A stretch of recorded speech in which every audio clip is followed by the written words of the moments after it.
Loué soit le précieux sang de notre Seigneur Jésus-Christ et le cœur immaculé de Marie.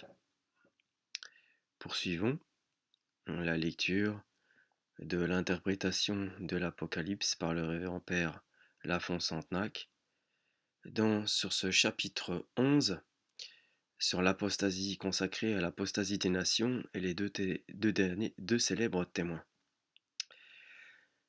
Dans ce cas, un règne de 3 ans et demi sur la terre, en supposant la conversion des Juifs instantanée, sera donc l'accomplissement des splendides promesses faites par tous les prophètes à cette nation, promesses cependant qui ont paru si grandes, si merveilleuses, et qui ont donné lieu à de telles exagérations qu'on a imaginé le fameux règne de 1000 ans. À Dieu ne plaise que nous partagions le moins du monde les idées des judaïsants, mais nous n'admettons pas davantage que 3 ans et demi suffisent pour l'entier accomplissement des prophéties touchant le retour des Juifs, dont la conversion, selon saint Paul, sera pour le monde une plus grande richesse que ne le fut leur chute, qu'était cependant le salut des gentils,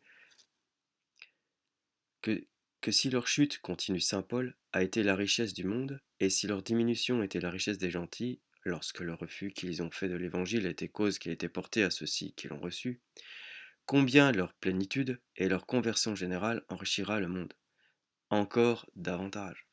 Aux Romains 11-12. Le retour des Juifs précédera l'apparition de l'Antéchrist. Et à quelle époque se réaliseraient de si riches espérances, cette moisson si abondante de foi et d'amour, selon l'opinion que nous combattons, coïnciderait avec ces temps malheureux de séduction, si dangereux que les élus même, s'il était possible, tomberont. Matthieu 24-24. Avec les temps où l'iniquité abondera de telle manière que la charité de beaucoup se refroidira. Matthieu 24-12.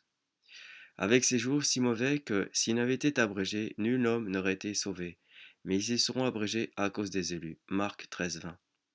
Avec la grande tribulation qui est cette affliction si grande, qu'il n'y en a pas eu de pareille depuis le commencement du monde jusqu'à présent, et qu'il n'y en aura jamais. Matthieu 24-21. Fin de citation, je fais un commentaire par rapport à notre situation actuelle. Il est vrai que nous n'avons plus d'église, nous n'avons plus de pape pour nous enseigner la foi, ni la doctrine, ni la prophétie. Nous sommes obligés de nous référer en fait aux écrits, aux écritures, de la tradition, des pères, des commentaires des pères. Et on doit mettre notre foi là-dedans. C'est quand même assez vertigineux comme situation. Mais bon, il faut prier, prier beaucoup. Je reprends. Et puis, où placer dans ce cas l'église de Laodicée? Cette église tiède, cette église de vomissement, qui est certainement la dernière église, et ne peut être que l'église des derniers jours. Parce que tu es tiède, et que tu n'es ni froid ni chaud, je te vomirai de ma bouche. Apocalypse 3-16. En effet, pour tout dire en un mot, la présence de l'Antéchrist, sa domination universelle, fondée sur l'apostasie générale, dont il était plus haut, comment les concilier avec le triomphe pacifique de l'Évangile dans toutes les nations, avec les conquêtes de la foi plus brillantes, pour quelques moments, qu'elles ne le furent jamais. Ainsi, la simultanéité de la venue des témoins, de la conversion des Juifs et des gentils et de la présence de l'Antéchrist dans l'espace de 3 ans et demi est impossible. La conversion des Juifs et des gentils étant impossible sous le règne de l'Antéchrist, et l'époque de la foi des Juifs ne pouvant être l'époque de l'Antéchrist, la venue des témoins ne peut pas être rapportée à ces deux époques différentes. Je le redis cette phrase. La conversion des Juifs et des gentils étant impossible sous le règne de l'Antéchrist, et l'époque de la foi des Juifs ne pouvant être l'époque de l'Antéchrist, la venue des témoins ne peut pas être rapportée à ces deux époques différentes. Si à tort vous faites convertir les Juifs par les témoins, ne faites pas tuer ces derniers par l'Antéchrist. Évidemment, parce que si l'Antéchrist tue ces deux témoins, ils ne peuvent pas convertir les Juifs. Si vous voulez que ce soit l'Antéchrist qui mette à mort Élie et Enoch, ne faites pas remonter leur venue à la conversion des Juifs, qui ne peut arriver au temps de l'Antéchrist comme nous l'avons fait voir. Mais quelle solution donnerez-vous donc à cette question embarrassante d'Élie et Enoch? Si Élie et Enoch devaient faire un embarras, on peut nier leur venue, comme on fait de savants et judicieux critiques. mais les témoins, dans les dictionnaires par exemple de Bergy et de l'Encyclopédie catholique, etc., dit l'abbé Lafont Santenac. Mais les témoins ne nous causent pas le moindre embarras. Si on veut voir Élie et Enoch dans les témoins, nous y consentons d'autant plus volontiers que cette opinion nous semble plus probable. Si vous nous prouvez qu'Élie et Enoch convertiront les Juifs et les gentils, nous n'avons aucune répugnance à ne pas voir l'Antéchrist dans cette bête qui s'élève de l'abîme et met à mort les deux témoins. En effet, si comme on le prétend, la bête qui s'élève de l'abîme dans ce chapitre est la même qui s'élève de la mer, celle-ci n'étant pas l'Antéchrist, comme nous le prouverons lorsque nous expliquerons le chapitre 13, nous n'hésitons pas à soutenir dans ce cas que la bête qui met à mort les témoins n'est pas l'Antéchrist.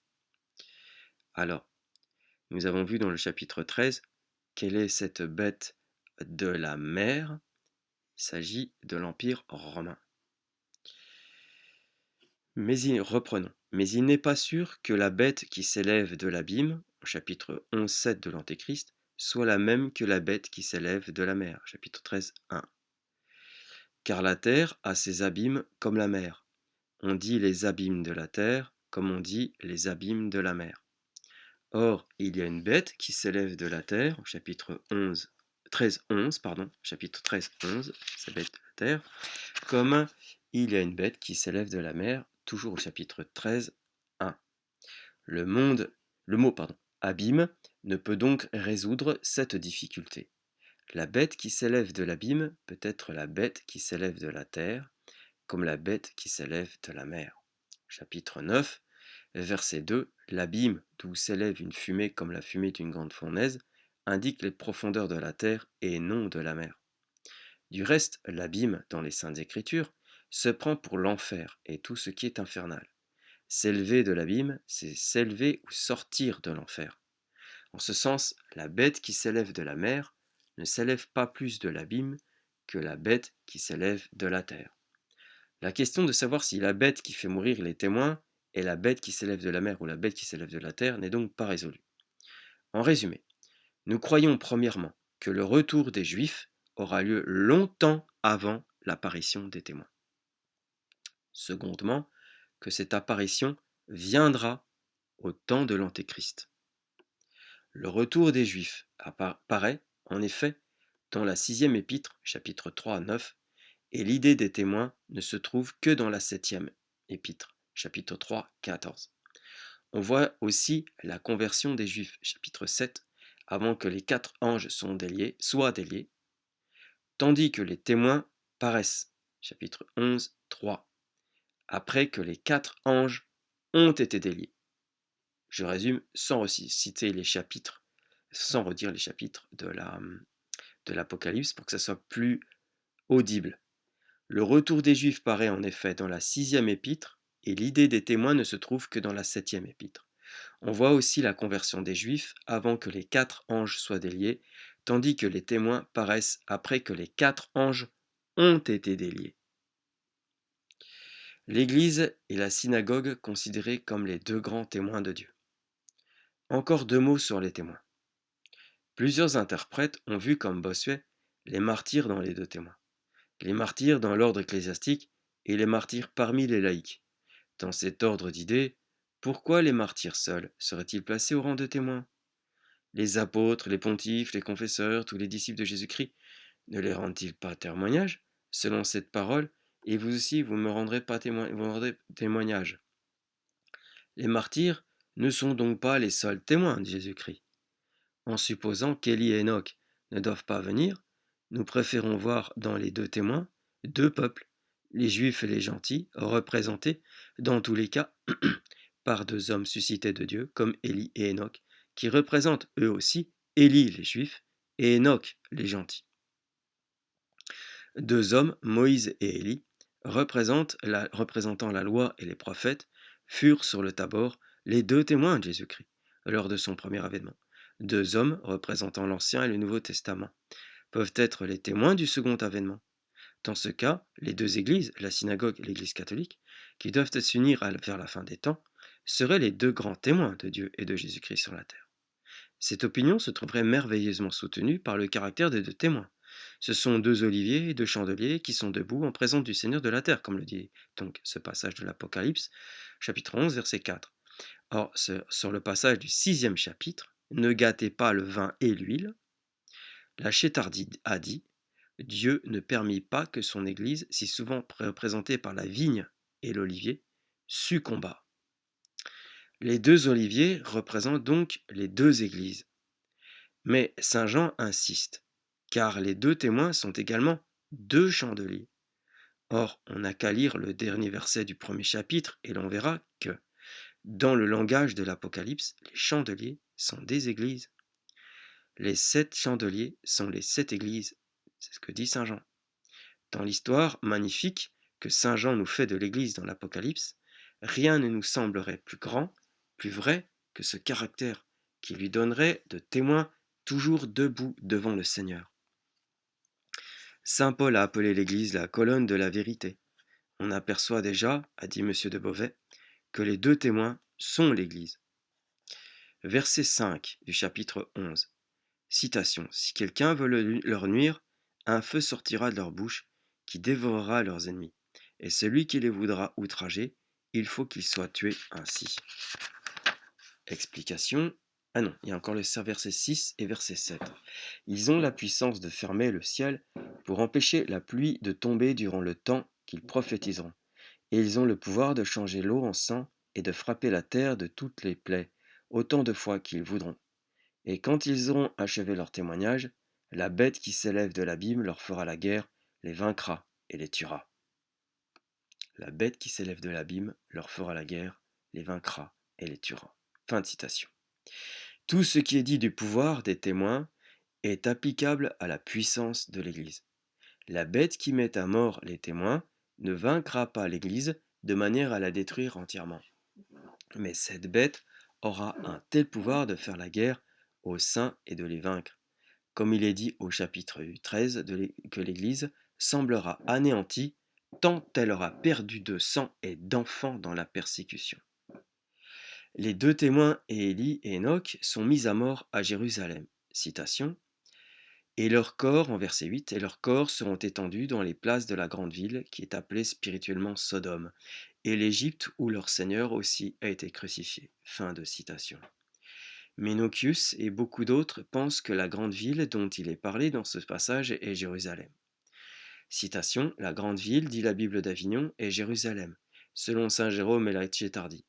Cette ville est appelée spirituellement Sodome et l'Égypte, conformément à la parole d'Isaïe adressée au prince des Juifs. Elle est en effet devenue semblable à Sodome par son impénitence. Elle est devenue semblable à l'Égypte par son endurcissement. Elle a été renversée comme Sodome, elle a été frappée comme l'Égypte. Cette grande ville, cette grande ville, c'est la Jérusalem moderne, dit également Holzhauser, dans son tome 1, page 492. André de Césarée était aussi de ce sentiment. Cette opinion est appuyée sur les passages suivants de Jérémie et d'Isaïe. Citation, Isaïe 1, 10, Jérémie 23, 14. Ils sont tous devenus des prophètes devant mes yeux comme Sodome, et les habitants de Jérusalem comme Gomorrhe. La Bible de Carrière traduit comme suit la parole d'Isaïe en 1, 10. Écoutez la parole du Seigneur, tyran de son peuple, prince, qui imitait les rois, de Sodome, prêtez l'oreille à la voix de notre Dieu, peuple, qui rassemblait à celui de Gomorrhe. Fin de citation. Jérusalem est donc la grande ville appelée spirituellement Sodome. Mais n'est-elle pas désignée à ne pouvoir la méconnaître par ses paroles claires et significatives, où leur Seigneur aussi a été crucifié? Quelle est la grande ville où leur Seigneur a été crucifié et qui a été spirituellement appelée Sodome par les prophètes? N'est-ce pas clairement Jérusalem? Comment des interprètes judicieux d'ailleurs, ont-ils pu rejeter un sens si évident? C'est à désespérer de trouver un seul passage clair si celui-là ne l'est pas. Mais engagés dans des systèmes insoutenables, ces interprètes ont torturé tous les passages qui les embarrassaient pour les plier, quelque clairs qu'ils fussent, à leurs opinions. Il valait mieux reconnaître qu'un système qui a besoin de pareille violence n'est pas soutenable. Les uns ont prétendu que la grande ville était partout et que le Seigneur était crucifié dans tout le monde par le péché. Dans ce cas, que signifient ces places d'une grande ville sur lesquelles les corps des témoins sont étendus, et pourquoi cette ville ne porte-t-elle pas au moins le nom générique de Babylone, au lieu de s'appeler Sodome et l'Égypte? Si les témoins doivent être tués dans le monde, on ne sait où, pourquoi le prophète marque-t-il avec tant de soin cette grande ville à laquelle il ne manque pour la désigner que le nom? Mais le nom y serait, qu'on n'en serait pas moins peut-être passer outre. Il ne faut pas avoir lu les explications nombreuses qu'on a données de l'Apocalypse pour ignorer à quelles extrémités est capable de se porter un interprète qui voit son chemin barré par des passages qui ne peuvent cadrer avec son système à lui et qui par là le condamnent. D'autres ont voulu trouver Rome dans la grande ville, ne pouvant avec raison voir dans la mort du Seigneur qu'une mort sanglante, comme celle des témoins, ces deux morts n'étant parallèlement amenées que dans le but évident d'établir entre elles une similitude. Ils ont imaginé que Jésus-Christ étant mort dans l'Empire romain, la Judée étant une de ses provinces conquises, on pouvait dire qu'il était mort dans Rome, capitale de l'Empire. Ce tour de force est grand, nous l'avouons, trop grand pour que nous puissions jamais croire qu'on doive expliquer ainsi les difficultés de l'écriture. D'ailleurs, Rome, qui revient si souvent dans l'Apocalypse, n'est-elle pas toujours appelée Babylone et non Sodome et l'Égypte? Ensuite, qu'arrive-t-il à la grande cité au moment où les témoins ressuscités montent au ciel? Citation de l'Apocalypse, dans ce moment, il suffit un grand tremblement de terre et la 10e partie de la cité tomba. Si nous allons au chapitre 16e, nous verrons, verset 19e, la grande cité divisée en 3 parties, par un grand tremblement de terre. Et ce qui est bien significatif, c'est que le désastre de la grande cité fait venir la grande Babylone dans la pensée de Dieu pour lui faire boire le calice de son indignation et de sa colère. La grande cité n'est donc pas la grande Babylone, c'est-à-dire Rome, comme on l'entend toujours.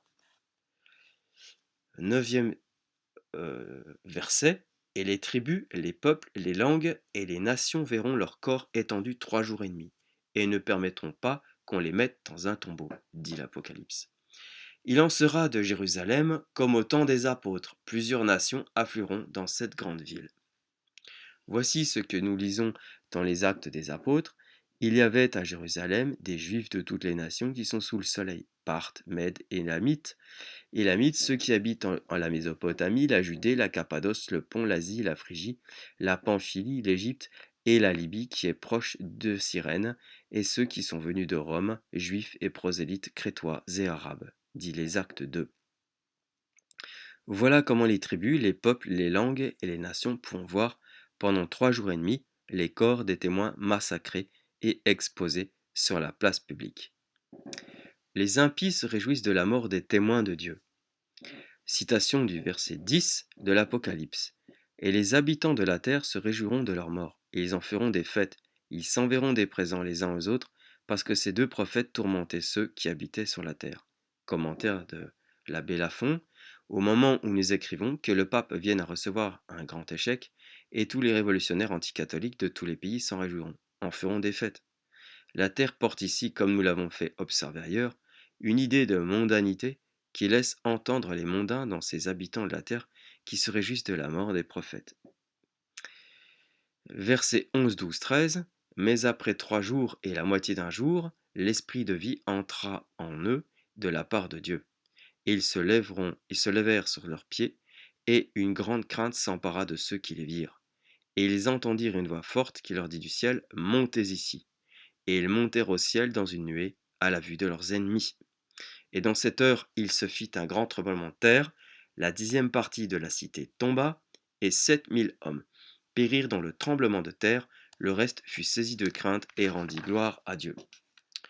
Tous ces passages, comme fin de citation, tous ces passages sont une preuve manifeste que les deux témoins, quel que soit le symbole qu'ils présentent, seront en réalité deux prophètes, deux hommes, auxquels il arrivera tout ce qui est marqué en cet endroit. Un tremblement de terre s'entend au moral et au physique. Au moral, il signifie un trouble, une perturbation, une révolution considérable parmi les hommes. Le tremblement de terre qui fait tomber une partie de la cité où périssent 7000 hommes doit être entendu, non au moral mais au physique. Verset 14, le second mal est passé et voilà le troisième qui suit de près.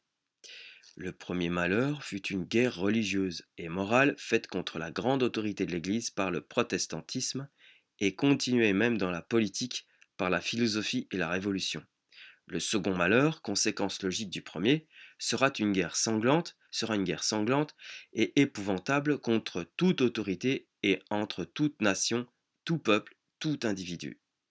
Alors se vérifiera cette parole des Saintes Écritures en Marc 13, 8, 12 qui dit: On verra se soulever peuple contre peuple, royaume contre royaume.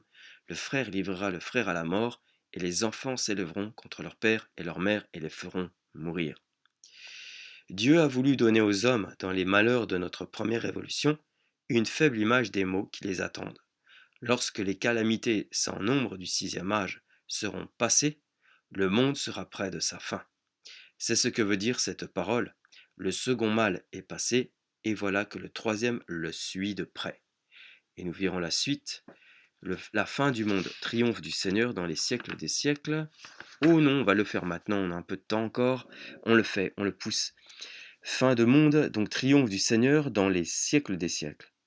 15e verset. Le septième ange sonna de la trompette, et le ciel retentit de grandes voix, disant: Le royaume de ce monde est devenu le royaume de notre Seigneur de son Christ, et il régnera dans les siècles des siècles. Amen. Fin de citation. Ce passage annonce incontestablement la fin du monde. L'ange du 10e chapitre, qui n'est autre que le souverain pontife, comme nous l'avons fait voir, avait déjà annoncé solennellement que ce grand événement arriverait au son de la septième trompette, ce qui est conforme à ce passage de saint Paul. À la dernière trompette, car la trompette sonnera, et les morts ressusciteront dans un état incorruptible, et alors nous serons changés. Dans sa première lettre aux Corinthiens 15,52. Et à cet autre de la première épître aux Thessaloniciens, citation: Car aussitôt que le signal aura été donné par la voix de l'archange et par le son de la trompette de Dieu, le Seigneur lui-même descendra du ciel, et ceux qui seront morts en Jésus-Christ ressusciteront les premiers. Chapitre 4, verset 15. Saint Matthieu nous enseigne également qu'à la fin du monde, Dieu enverra ses anges avec la trompette et une grande voix, et ils rassembleront les élus des quatre coins du monde depuis une extrémité du ciel jusqu'à l'autre. Matthieu 24, 31. Devant le peuple de Dieu sortant du désert pour entrer dans la terre promise, Jéricho tomba au son de la septième trompette. C'était une figure de la chute du monde, au moment où le peuple saint entrera dans le ciel. On ne peut donc en douter. La septième et dernière trompette annonce la fin du monde. Verset 16. Et les 24 vieillards qui sont assis sur leur siège devant la face de Dieu se prosternèrent sur le visage et adorèrent Dieu, disant, verset 17, Nous vous rendons grâce, Seigneur Dieu Tout-Puissant, qui étiez et qui devez venir, parce que vous avez reçu votre grande puissance et que vous régnez. Verset 18.